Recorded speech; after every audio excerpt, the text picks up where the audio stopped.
Account खे subscribe कयो ऐं घंटी ते क्लिक करे असांजी नई वीडियो जो नोटिफिकेशन हासिल कंदा।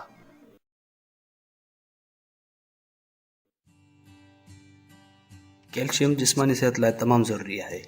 जॾहिं बि कैल्शियम जी ॻाल्हि कजे थी त ज़हन में सभ खां पहिरियों खीर जो ख़्यालु अचे थो।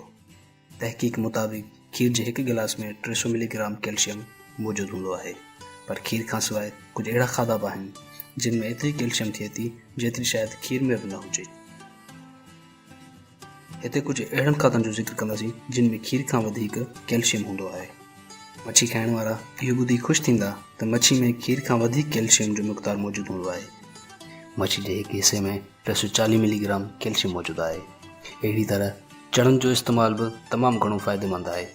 चणनि में 315 मिलीग्राम कैल्शियम थिए थो।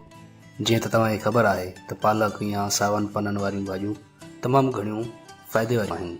ॿिनि कोपनि जेतिरी साई भाॼीअ में 394 मिलीग्राम कैल्शियम हूंदो आहे। याददाश्त बहितर करणी आहे त बादाम खाइजनि। इहो त तव्हां घणा दफ़ा ॿुधो हूंदो, पर छा तव्हांखे ख़बर आहे त बादाम में बि काफ़ी मिक़दार में कैल्शियम मौजूदु हूंदो आहे। बादाम जे हिकु भरियल प्याले में अटिकल 320 मिलीग्राम कैल्शियम मौजूदु हूंदो आहे।